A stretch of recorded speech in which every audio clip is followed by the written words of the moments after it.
자, 오늘 말씀은요, 먼저 요한복음 5장 39절 말씀으로 말씀을 시작하려고 합니다. 너희가 성경에서 영생을 얻는 줄 생각하고 성경을 상고하거니와 이 성경이 곧 내게 대하여 증거하는 것이로다. 2024년도 연말기도주일이 오늘부터 다음 주 안식일까지 진행되는데요. 안식일을 제외한 매일 저녁 시간에 줌으로 모이겠습니다. 줌으로 모이겠고요. 오늘은 연말기도주일을 시작하는 안식일입니다. 올해 기도주일 총 제목은요, 가서 하나님의 말씀을 전하리라 라고 하는 제목입니다. 가서 하나님의 말씀을 전하리라. 이것이 연말기도주일 총 제목이고요.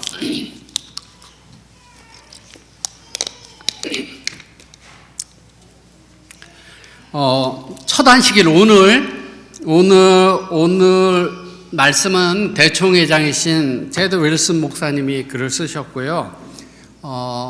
일요일서부터 금요일까지 매일은 그 지회장님들, 각 지회장님들이 글을 쓰셨습니다. 하나님의 말씀에 대한 글을 쓰셨는데요. 하나님의 말씀에 대해서 한 주일 동안 깊이 생각하고 또 자신을 살피는 한 주일이 될 것 같습니다.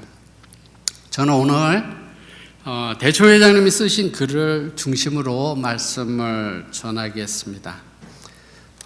먼저 성경이라고 하는 것이 어떤 책인가를 살펴보면요, 15세기 중엽의 인쇄술의 등장으로 우리가 들고 다닐 수 있는 성경이 1456년경에 독일 마일츠에서 요한 쿠텐베르크가 인쇄한 성경, 그 성경이 이제 우리가 가지고 다닐 수 있는 종이 성경이 그때쯤 만들어졌고요. 1380년경에 존 위클립이라고 하는 영국계에 있는 그분이 그의 동료들이 성경을 영어로 번역해서 종교개혁을 이끄는 주요 원동력이 됐습니다. 그러니까 성경이 옛날에는 그 라틴어로 되어 있어서 그 전에는 뭐 히브리어 헬라어로 되어 있었지만 라틴어로 되어 있어서 사람들이 잘 보지 못하고 그랬었는데요. 영어로 번역하게 되면서 많은 사람들이 성경을 보게 되고 듣게 되면서 종교개혁이 일어나게 된 것이죠. 그리고 대쟁투에 보면 종교개혁 수백 년 전에 이름이 알려지지 않았던 walden스 사람들은 자국어로 성경을 번역해 가지고 그 말씀대로 순종하면서 살고 있었습니다. 역사가들은 영어 번역, 영어 성경 이런 것들이 언제 나왔다 이렇게 기록이 남아 있지만 그 기록 전에 walden스 사람들은 성경을 자기 나름대로 번역해서 그 말씀을 가지고 여러 가지 핍박 속에서도 말씀대로 살아갔습니다. 그래서 대쟁투에 뭐라고 이야기하고 있는가 하면, walden스인들은 유럽의 여러 백성들 중에서 최초로 성경을 번역한 사람들 중에 하나였다.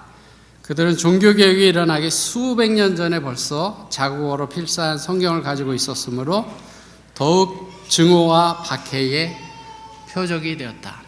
종교암흑시대 때는 성경을 보지 못하게 했잖아요, 사람들. 근데 이 사람들이 성경을 번역해서 보고, 그러니까 많은 핍박을 이 사람들이 받았다라고 하는 것이에요.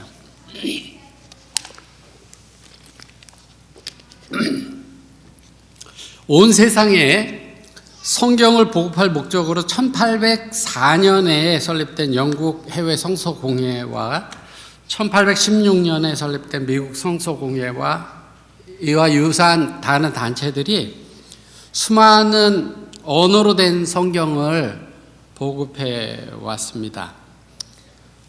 우리 테드 윌슨 목사님이 그 기도주일 낭독문에 서문과 첫째 날을 기록하셨는데요.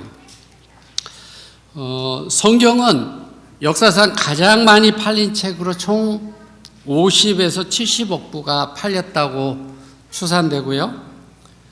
연간 8천만 부 이상 인쇄되고 있고, 온라인 플랫폼으로 다양한 언어로 성경이 제공되고 있습니다. 온라인으로 성경을 이렇게 볼 수가 있죠. 온라인으로 다운로드 받고 이렇게 사고 볼 수가 있어요. 그래서 성경이 얼마나 많이 팔리고 있는지 모릅니다. 이게 누구나 그 셀폰으로 이렇게 받아서 볼 수 있기 때문에 그렇습니다.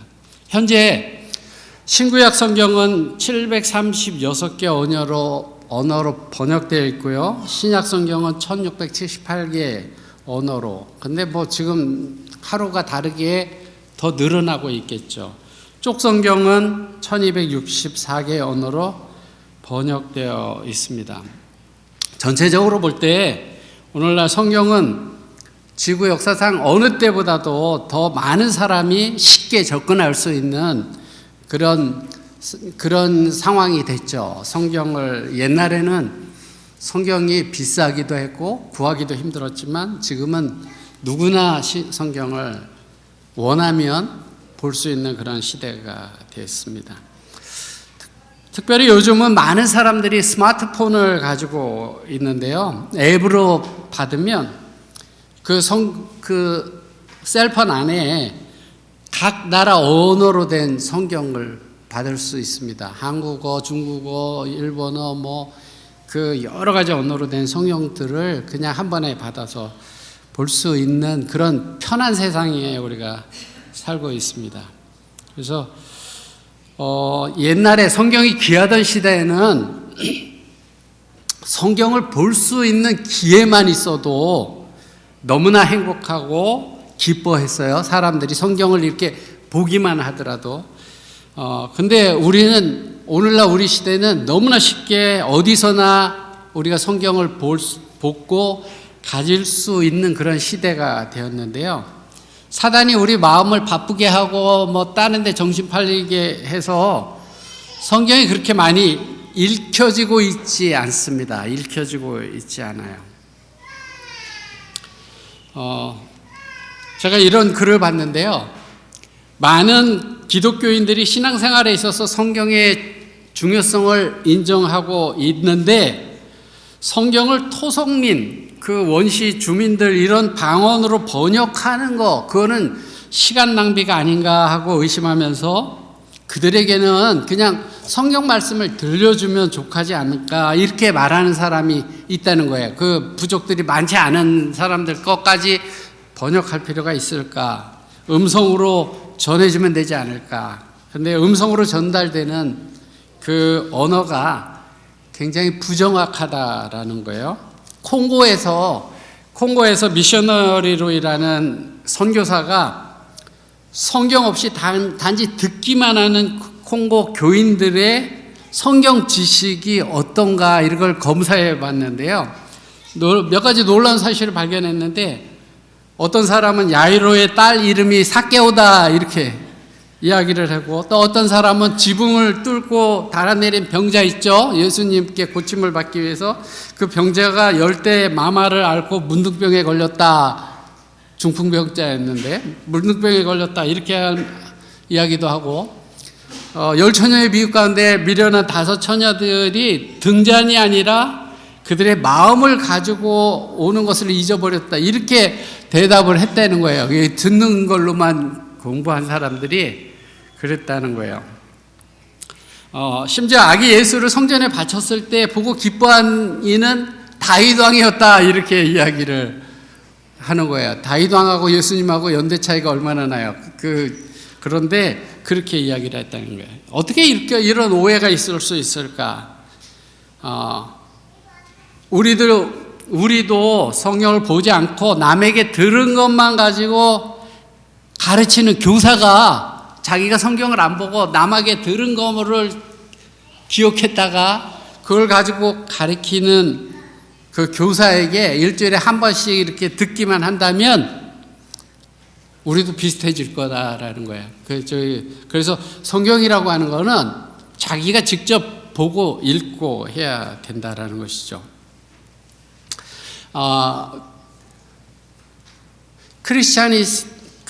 크리스티애니티 투데이라고 하는 잡지에 2021년에 성경을 읽는 미국 기독교인의 비율이 급격히 감소했고 매일 성경을 읽는다고 응답한 비율은 몇 프로요?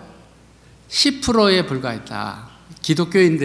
그리스도인들이 성경을 읽는 그 프로스가 10%, 10명 중에 1명만 읽는다고 이렇게 보고했다는 거예요. 그런데 제7의 안식일 예수 재림 교인들의 성경 읽기 습관에 관한 데이터, 최신 데이터는 2018년에 조사했어요. 그 설문조사에서 나온 건데 통계에 따르면 매일 성경을 읽는다. 2013년에 기록 그 설문에는 42%, 2018년에는 48%로 조금 증가했습니다. 우리 교우님들이 우리 제7의 안식일 예수 재림교인이 매일 성경 읽는다라는 게 2018년도에 그 48%가 대답했는데 그럼 52%는 안 읽는다고 한 거잖아요.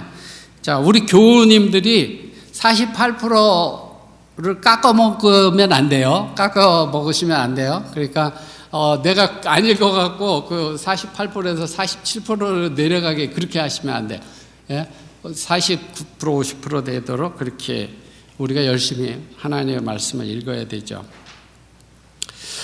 이 비율은 아까 기독교인들은 10%였다고 이야기했기 때문에 일반 기독교인들에 비해서는 높은 수준이지만 우리 교인들 중에서도 반 이상이 지금 성경을 읽지 않고 있다라는 것을 가르쳐주고 있고요.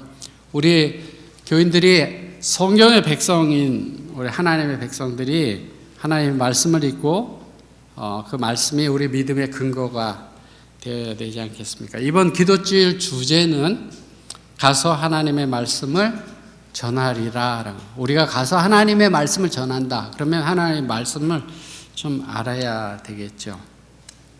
그래서 한 주일 동안에 우리가 이 교회 생활에서 성경이 어떤 역할을 하는지를 상고하면서 많은 영감과 감동을 받게 될 것이고요. 성경은 특별하고요.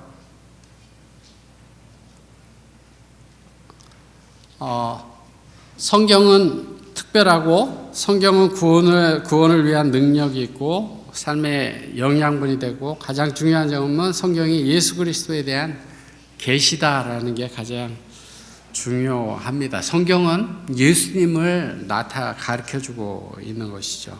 그래서 우리는 성경 말씀을 통해서 우리의 구원자 되시는 예수님에 대해서 더 많이 배우게 되고요. 더 많이 사랑하게 되고 주님 안에서 구원의 소망을 가지고 살아가게 됩니다.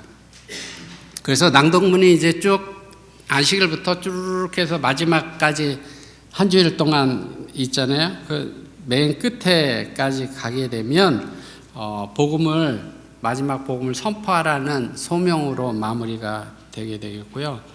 예수님은 분명히 오실 것이고 우리가 가서 하나님의 말씀을 전하는 일들을 해야 합니다. 옛날에 2000년 전에요. 2000년 전에 가장 위대한 교사이신 예수님께서 이 땅에 오셔서 풀이 무성한 언덕, 가버나움이 보이는 그 산 언덕에서, 그 갈릴리 바다가 보이는 그 산 언덕에서 시대를 뛰어넘는 말씀을 전하기 시작했습니다. 예수님께서는 생명의 떡을 떼어주시는 사람들에게 말씀을 나눠주시는 동안 사람들이 꼼짝도 하지 않고 앉아 있었습니다. 밥을 거르면서 말씀을 들었죠. 예수님의 말씀에 사람들의 눈이 뜨여졌고요. 가슴이 벅차 올랐습니다. 왜냐하면 이전에 듣지 못한 그런 말씀과 감동이 그들에게 있었기 때문에 그래요. 그 당시에 종교 지도자들이 한 번도 가르친 적이 없었던 말씀을 예수님께서 전해 주셨고 그것을 듣고 청중들은 깜짝 놀랐습니다. 그래서 마태복음 7장에는 이렇게 이야기를 합니다. 예수께서 이 말씀을 마치심에 무리들이 그 가르침에 놀래니 이는 그 가르치는 것이 권세 있는 자와 같고 저희 서기관들과 같지 아니함일러라. 그때 당시에 성경을 가르치는 사람들하고 전혀 다르게 권세 있는 사람처럼 그렇게 말씀을 주님께서 가르치셨다라고 하는 거예요. 산에서 예수님께서 산에서 이런 내용의 말씀을 가르쳤습니다. 심령이 가난한 자는 복이 있나니 천국이 저희 것이며 가난한 게 복이 있다라는 가르침은 한 번도 없었어요. 그 이전에 그렇게 가르치는 사람은 없었습니다. 그런데 예수님은 심령이 가난한 자는 복이 있나니 천국이 저희 것이며 라고 말씀하셨고요. 또 온유한 거를 별로 좋아하지 않고 힘센 거를 좋아하던 그 시대에 온유한 자는 복이 있나니 긍휼히 여기는 자는 복이 있나니 너희의 의가 서기관과 바리새인보다 낫지 아니하면 결코 천국에 들어가지 못하겠다. 그렇게 말씀하시면서 사람의 깊은 영혼의 성품들 그러한 것들이 드러나도록 그렇게 가르쳤습니다. 그래서 사람들이 보여지는 것만 안 하면 된다 이렇게 했었는데 음욕을 품고 여자를 보는 자마다 간음한 거다 그렇게 말씀하고 있고요. 악한 자를 대적하지 말고 내 오른뺨을 때리거든 같이 막 싸우지 말고 왼쪽을 둘러대라. 그리고 원수를 대항해서 싸우지 말고 원수를 사랑하라. 그렇게 가르치시면서요. 아버지의 온전하신 같이 너희도 온전하라. 그렇게 가르쳤습니다. 그동안에 듣지 못한 말씀이죠. 설교는 계속해서 화평, 어떻게 하는 것이 화평을 얻는 것인가, 또 하나님의 율법이 어떻게 끊어지지 않고 계속되는가, 이런 것들을 가르쳤습니다. 사람들은 놀랐죠. 사람들은 놀랐고, 그 사람이 말하는 것처럼 말한 사람을 이때까지 없었나이다. 요한복음 7장 46절에 그렇게 이야기를 했어요. 사람들이 그 사람처럼 말하는 사람은 이때까지 없었습니다. 이렇게 이야기를 했습니다. 그런데 산상보훈에 뭐라고 말씀하고 있는가 하면 사람들의 마음이 그분의 말씀에 반응을 나타내기는 하였으나, 왜냐하면 그때까지 이렇게 말하는 사람을 들어본 적이 없으니까 사람들이 마음이 막 움직였어요. 사람들의 마음이 그분의 말씀에 반응을 나타내기는 하였으나 그 말씀을 그들의 삶의 지침으로 삼아 드리려는 이는 별로 없었다. 뭐예요? 말씀을 듣고 야 굉장한 말씀이네 했지만 정작 그 말씀대로 살려고 하는 사람들은 별로 없었다라고 하는 것이에요. 듣기만 하는 말씀이요. 듣기만 하는 말씀, 우리의 삶에 영향력을 끼치지 못하는 말씀, 우리가 순종하고 반응하지 않는 말씀, 그 말씀들은 소용없어요. 소용없습니다. 다만 그 말씀들을 많이 들어서 귀만 이렇게 커져갖고요. 판단만 잘해요. 이거 저 사람 말 잘하는구나, 못하는구나. 그래서 판단하고 비평하기만 좋아하게 됩니다. 우리가 듣기만 하고 그 말씀을 순종하지 않으면 그런 사람이 돼요. 이 판단하고 비평하는 그런 사람이 됩니다. 그래서 하나님의 말씀을 우리에게 이렇게 권면하는데요. 하나님의 말씀을 우리에게 이렇게 권면하는데요. 너희는 도를 행하는 자가 되고 듣기만 하여 자신을 속이는 자가 되지 말라. 그렇게 말씀했습니다. 도를 행하는, 말씀을 듣고 행하는 자가 되지 듣기만 하는 그런 사람이 되지 말라. 이렇게 말씀했어요.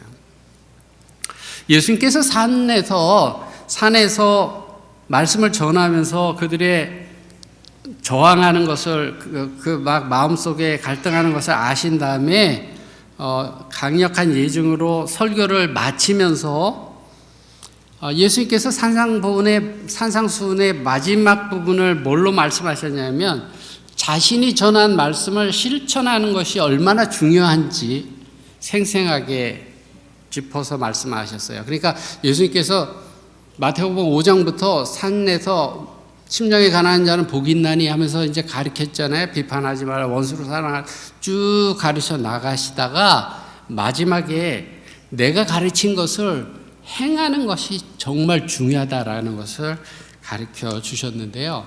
7장 24절로 27절에 보면 반석 위에 집을 짓는 사람이나 또는 모래 위에 집을 짓는 사람, 그 비유를 말씀했습니다. 그러면서 뭐라고 말씀했어요? 24절에 누구든지 나의 이 말을 듣고 행하는 자는 그 집을 반석 위에 지은 지혜로운 사람 같으니 비가 내리고 창수가 나고 바람이 불어 그 집에 부딪히되 무너지지 아니하나니 반석 위에 놓은 까닭이요 나의 이 말을 듣고 행하지 아니하는 자는 그 집을 모래 위에 지은 어리석은 사람 같으리니 비가 내리고 창수가 나고 바람이 불어 그 집에 부딪힘에 무너짐이 심하니라. 중요한 게 뭐라는 거예요? 하나님의 말씀을 듣고 행하는 사람이 돼야 된다라고 하는 사실을 예수님께서 그 산상수훈을 쭉 5장부터 7장까지 말씀하시다가 마지막에 듣고 행하는 사람이 돼야 된다 이렇게 말씀하셨습니다. 예수님께서 산 위에서 말씀을 전하기 수세기 전에 선지자 이사야는 하나님의 말씀이 영원하다라고 선포했습니다. 이사야 40장 8절에요. 우리 하나님의 말씀은 영원히 서리라 이렇게 말씀했는데요. 사도 베드로가 이 이사야의 말씀을 인용하면서 베드로전서 1장 25절에 오직 주의 말씀은 세세토록 있도다 하였으니 너에게 전한 복음이 곧 이 말씀이니라 이렇게 말씀하면서 말씀이 영원토록 있다라는 것을 강조하셨습니다. 그래서 화이트보인이 뭐라고 썼냐면요, 산상보훈에 하나님의 말씀만이 세상에서 유일하게 불변한다, 바뀌지 않고 변하지 않고 쭉 계속한다라고 하는 것이에요. 그러면서 누구든지 말씀 위에 집을 짓는 자는 그리스도 곧 만세 반석 위에 집을 짓고 있다. 우리가 말씀 위에 집을 짓는다라는 것, 반석 위에 그리스도 위에 집을 짓는 거고요. 우리의 말씀을 받아들임으로써 그리스도를 받아들이고 그분의 말씀을 받아들이는 사람만이 그분 위에 집을 짓고 있다 이렇게 말씀하고 있는데요. 우리가 말씀을 받아들이는 것, 말씀을 받아들이는 하나님의 말씀이 전해질 때, 보여질 때, 들려질 때 그 말씀을 받아들이는 것이 내가 예수님 위에 집을 짓는 것과 같은 것이다 이렇게 말씀하고 있습니다. 그리스도께서는요 다름 아닌 이 기초 위에 자신의 교회를 세우셨습니다. 하나님의 말씀 위에요. 처음부터 그리스도께서는 성경이야말로 그 위에 집을 세울 견고한 반석이라고 말씀하셨어요. 풀은 마르고 꽃은 시드나 우리 하나님의 말씀은 영원히 서리라. 이사야 40장 8절에 그렇게 말씀하고 있는데요. 그리고 역사는 이것을 증명해 왔는데요. 모든 역경에도 사도들은 그 반석 위에 집을 짓고 세상을 뒤집어 놨습니다. 시련과 모진 핍박에도 초기 교회는 하나님의 말씀을 계속 붙잡고 굳건히 섰습니다. 개혁자들은 성경을 기초로 자신의 태도를 취했고요. 그 악한 세력들의 그 어떤 핍박이나 유혹이나 그런 협박도 그들을 이기지 못했습니다. 그들은 말씀을 포기하기보다는 차라리 자신의 생명을 포기하는 편을 택했고요. 말씀이 자신의 생명보다 귀했고 타협하기보다는 말씀을 붙잡고 고난당하는 길을 택하였고 결국은 하나님의 말씀의 진리가 승리한다라는 것을 나타냈습니다. 이 사람들이 말씀을 포기하기보다는 자기 생명을 내놨어요. 제가 설교를 하다 보면 제가 준비한 말씀 말고 그 설교하다가 드리고 싶은 말씀들이 생각날 때가 있어요. 그죠? 제가 오늘 말씀은 거의 영어로 다 띄웠는데요.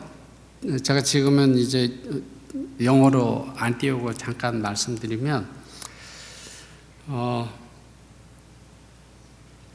제가 무엇을 봤는가 하면, 북한에 있는 우리 동포들이요, 우리랑 같은 말을 쓰고 있는 우리 동포들이 살기 어려서 그 중국으로 많이 넘어가잖아요. 넘어갔다가 다시 돌아가기도 하고 뭐 딴 나라로 가기도 하고 뭐 그러는데, 중국에 그 북한 동포들이 많이 오니까 우리 그 기독교인들이 그 사람들에게 전도하기 위해서 중국 변방에 가서 북한 사람들을 만나서 성경도 전해주고 말씀도 전해주고 도움도 주고 그렇게 하거든요. 근데 그렇게 해서 이제 그분들이 잘 이렇게 오면 좋은데, 잘못해서 이제 북한에 잡혀 들어가게 되는 사람들이 있잖아요. 그 중국 공안들한테 잡히든지.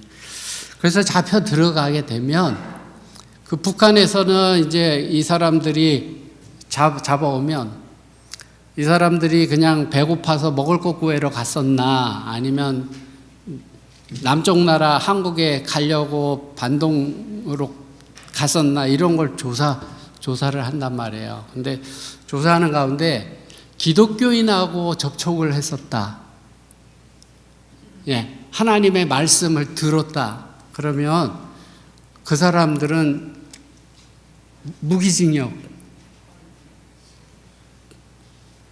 평생 나오지 못하는 감옥에 집어넣는다는 거예요. 기독교인하고 접촉했다는 이유로. 자, 우리랑 같은 말을 쓰는 그 동포들이요, 하나님의 말씀을 목숨 걸고 듣고 지키는 거예요. 오늘 우리는 너무나 자유롭게 말씀을 듣고 전할 수 있고 볼 수 있잖아요. 근데 우리랑 똑같이 생긴 같은 말을 쓰는 그 사람들이 성경책을 봤다는 이유로, 성경 말씀을 들었다는 이유로 평생 감옥에서 고생하면서 죽을 때까지 살아야 되는 그런 위협을 무릅쓰고 하나님의 말씀을 보고 듣고 말씀대로 사는 사람들이 있어요. 북한뿐만 아니라 중동 국가의 그 이슬람 국가의 그리스도인들도 마찬가지잖아요. 오늘 우리가 말씀을 이렇게 성경 말씀에 대해서 살펴보면서 그 초대교인들, 초대교회의 그 사람들이 말씀을 포기하기보다는 자신의 생명을 포기하는 편을 택했던 것처럼, 말씀이 자신보다 더 귀했다, 그래서 타협하기보다는 말씀을 붙잡고 고난의 길을 택했던 것처럼, 오늘 우리가 그렇게 귀하게 말씀을 보고 있는가, 말씀을 붙들고 살아가고 있는가, 좀 내 자신을 돌아봤으면 좋겠어요. 그래서 그렇지 못하다면 우리가 하나님 앞에 머리 숙여 회개하고 기도하는 그런 시간들을 갖고 그런 마음들을 가졌으면 좋겠습니다. 여러 시대에 걸쳐서 하나님은 계속해서 성경으로 말씀하셨고 자기 백성을 어둠에서 큰 빛으로 이끄셨습니다. 그래서 깜깜하던 시대에도 진리를 따르는 백성들을 하나님은 가지고 계셨어요. 종교 암흑 시대에도 하나님의 백성이 끊어진 적이 없어요. 계속해서 가지고 계셨고 진리 가운데로 이끄시고 말씀을 깨닫고 말씀대로 살도록 하셨습니다. 우리 제7일 안식일 예수 재림교회가 1863년도에 생겨났지만, 만들어졌지만 1863년 그 이전에, 예수님 돌아가시고 그 1800년 되는 그 긴 시간 동안에 그 사이에 종교 암흑 시대도 있고 막 그런 시대에 안식일을 철저히 지키는 무리들이 있었고 하나님 말씀대로 사는 사람들이 있었던 거예요. 하나님께서는 그 진리를 가지고 있는 백성들을 가지고 계셨습니다. 1800년대에요. 윌리엄 밀러라는 사람이 있었죠. 윌리엄 밀러, 성경을 열심히 연구한 19세기 초 농사 짓는 윌리엄 밀러도 그랬는데요. 성경을 깊이 연구하면 진리를 알게 돼요. 알게 됩니다. 그래서 종교암흑 시대에도 진리를 아는 사람들이 있었던 거예요. 그 하나님께서 가지고 있었던 거예요. 이 사람이 밀러가 깊은 연구를 통해서 하나님의 말씀을 통해서 재림이 임박했다라고 하는 것을 알게 됐고 그렇게 결론 지었어요. 그리고 모든 사람에게 다니엘서의 예언을 설파했습니다. 이 사람이 이제 다니엘서의 예언을 설파했는데요. 기대한 대로 예수님이 오시지 않았을 때 쓰라린 실망을 겪었죠. 그리고 그 실망도 사실은 요한계시록 10장 8절로 11절에 예언되어 있었다라고 하는 것을 나중에 알게 되죠. 거기에 요한복음 10장 8절로 11절에 보면 사도 요한은 다니엘의 그 작은 책 다니엘서를 말하는데 다니엘서를 먹으라 이렇게 명령을 합니다. 먹는다라는 것은 이해하는 거죠. 이렇게 연구하는 것이죠.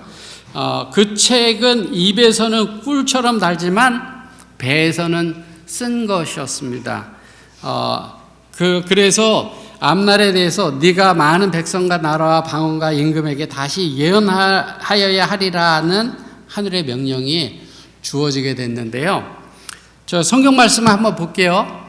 그 요한계시록 10장 8절로 11절에 보면 하늘에서 나서 내게 들리던 음성이 또 내게 말하여 가로되 네가 가서 바다와 땅을 밟고 섰는 천사의 손에 펴놓인 책을 가지라 하기로 내가 천사에게 나아가 작은 책을 달라 한즉 천사가 가로되 갖다 먹어버리라 너의 배에서는 쓰나 너 입에서는 꿀같이 달리라 하거늘 내가 천사의 손에서 작은 책을 갖다 먹어버리니 내 입에는 꿀같이 다나 먹은 후에 내 배에서는 쓰게 되더라. 저가 내게 말하기를 네가 많은 백성과 나라와 방언과 임금에게 다시 예언하여야 하리라 하더라. 윌리엄 밀러가 성경을 연구하면서 예수님이 곧 오실 것이라고 하는 사실은 윌리엄 밀러나 기다리던 하나님의 백성들에게 꿀같이 단 그런 소식이었지만 예수님이 오시지 않아서 당한 그들의 실망의 경험은 다니엘서 8장 14절에 2300주야까지 그때 성소가 정결하게 함을 입으리라 이 말씀이 진정한 의미가 무엇인지 그것을 나중에 알게 되고요.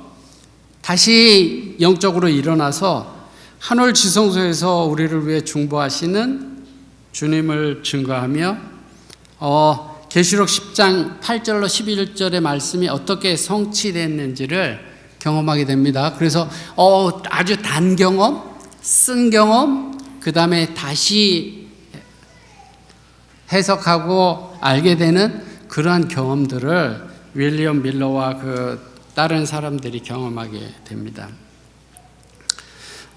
초기 재림교회 신자들은요, 초기 재림교회 신자들은 하나님께서 여전히 성경을 통해서 말씀하고 계신다 이렇게 믿고요. 계속해서 하나님의 말씀을 아주 진지하게 연구했습니다. 몇 년 뒤에 그 연구하던 그 경험을 회고하면서 화이트보이는 이렇게 진술했습니다. 우리의 신앙이 얼마나 든든한 기초 위에 세워졌는지 모르는 신자가 너무나 많다. 어디에 세워져 있어요? 든든한 기초, 하나님의 말씀 위에 세워져 있는지 모르는 사람들이 많다. 대실망 이후에요. 대실망 이후에 소수의 재림 신자들이 감추인 보화를 찾듯이 성경을 찾았다고 하면서 이렇게 기록했어요. 이 대실망 후에 그 교인, 그 재림 신도들이요, 진짜 감추인 보화를 찾는 것처럼 성경을 면밀히 살피고 연구하면서 진리를 찾았습니다. 그래서 이렇게 말씀하고 있는데요. 가렙 뽑은 기별 1권에 이렇게 이야기를 합니다. 나는 그들을 만났고 우리는 함께 연구하고 열심히 기도했다. 때때로 밤늦게까지 남아 있었고 어떤 때는 밤을 꼬박 새우면서 빛을 얻고자 기도하고 말씀을 연구했다. 이 형제들은 모이고 또 모여 함께 성경을 연구하면서 진리의 깊은 뜻을 깨닫고 힘있게 진리를 가르칠 능력을 얻고자 했다. 그들이 더 이상 우리가 할 수 있는 것은 없다고 말할 지점에 이르렀을 때 주님의 영께서 나에게 임하셨고, 종종 나는 계시에 이끌려 우리가 연구하고 있는 성경절에 대한 뚜렷한 설명과 함께 효과적으로 일하고 가르치는 방식에 관한 교훈도 얻었다. 그와 같이 빛을 받아 그리스도와 그분의 사명, 그분의 제사장, 직분에 관한 성경 말씀을 깨닫도록 도움을 받았다. 그때를 포함해 우리가 하나님의 도성에 들어갈 때까지 해당하는 일련의 진리가 나에게 분명히 나타났고, 나는 받은 교훈을 사람들에게 전했다. 이 사람들이요, 성경을 얼마나 열심히 연구를 했냐면 아주 밤이 맞도록 그냥 모여갖고 성경을 연구를 할 때 하나님께서 그 답답해하는 사람들에게 빛을 주신 것이요, 깨달을 수 있도록 그렇게 하신 것입니다. 그리고 작은 무리가 성장하고 진지한 성경 연구가 계속되면서 한올 성서의 정결, 요한계시록 14장 세천사의 기별, 제7일 안식일의 신성함, 영원 불멸이 아니라 영원 죽으면 잠자는 것과 같다라는 성경적인 기본 진리들이 확립하게 됐습니다.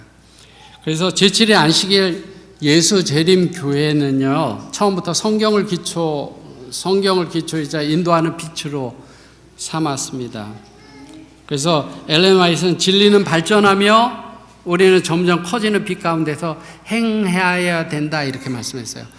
이 말씀 무슨 말이냐면, 성경 말씀의 진리는 점점 더 밝아지고 점점 더 이해되고 그렇게 더 알아져 간다는 거예요. 지금도 하나님께서 우리에게 연구하는 사람들에게 옛날에 그 빛을 주고 이해하게 했던 것처럼 오늘도 그렇게 하셔요.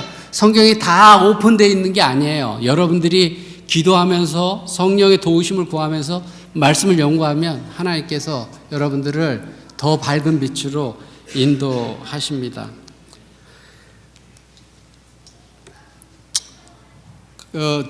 저자와 편집자에게 보내는 권면에요, 사람들은 자신에게 진리처럼 보이지만 진리가 아닌 성경 해석을 들고 일어날 것이다. 하나님께서는 이 시대를 위한 진리를 우리의 믿음의 기초로 주셨다. 우리는 우리의 믿음의 특별한 요점에 반대되는 기별을 전한 이들의 말을 받아들여서는 안 된다. 그들은 여러 성경절을 자신이 주장하는 이론에 대한 증거로 쌓아놓는다. 성경은 하나님의 말씀이며 존중받아야 하지만 하나님이 떠받치고 있는 기초의 기둥을 옮겨버리는 방식으로 그 말씀을 적용한다면 그것은 큰 실수이다. 많은 사람들이 성경을 하나님께서 오픈해 놓으셨다 그랬잖아요. 빛을 더 연구하면 더 받을 수 있게 했다 그랬잖아요. 그래서 어떤 사람들은 난 빛을 받았다 하면서 여기저기서 막 끌어다가 이상한 것을 가리키는 일들이 있다라고 하는 거예요. 하나님은 기초를 허무시지 않습니다. 기초 위에 더하게 하시는 거예요. 근데 사단은 기초를 허물게 해요. 기초를 허무는데 아주 생뚱맞은 것으로 가져와 갖고 기초를 허무는 게 아니라 비슷한 걸 가지고 와서 기초를 허무는 것입니다. 성경은 살아있는 하나님의 말씀입니다. 교회의 기초이고 신앙의 실천의 지침이고요, 하나님의 뜻을 밝혀주고 우리의 삶에 적용할 영원한 교훈을 가르쳐 줍니다.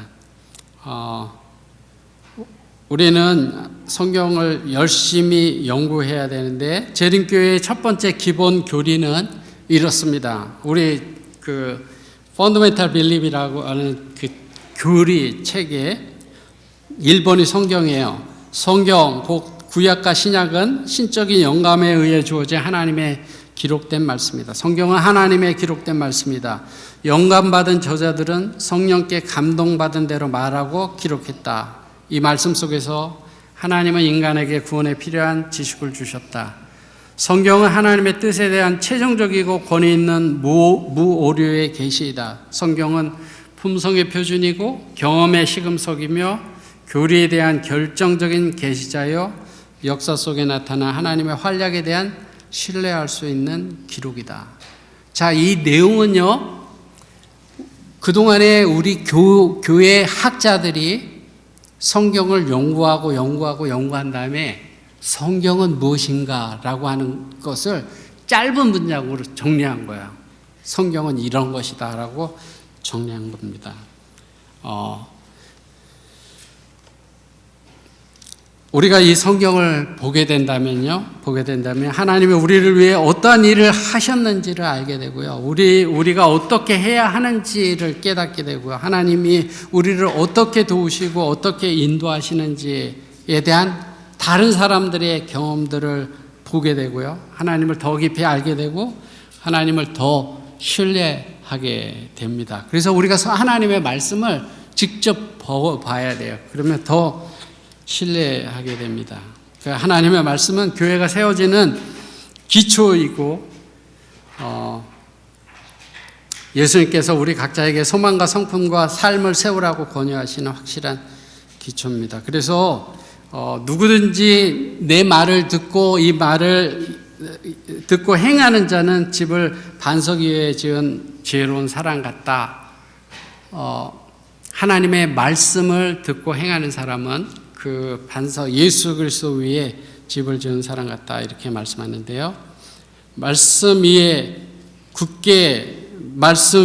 기초 위에 세워진 사람은 끝내 오시는 주님을 기쁘게 맞이하게 될 것입니다. 제가 이제 말씀 마치면서 말씀을 듣기만 하는 사람이 아니고 말씀을 더 가까이 하고 말씀을 보고 듣고 느끼고 배우고 깨달은 것을 우리가 순종하면서 사는 우리가 됐으면 좋겠습니다. 그래서 한 주일 동안 우리가 하나님의 말씀에 대해서 배우게 되면서요. 내가 1년을 되돌아보며 내가 하나님의 말씀과 얼마나 가까이 했었는지 되돌아보고 하나님의 말씀에 더 가까이 다시 한번 나아가는 그런 귀한 한 주일이 되기를 바라면서 말씀 줄이겠습니다.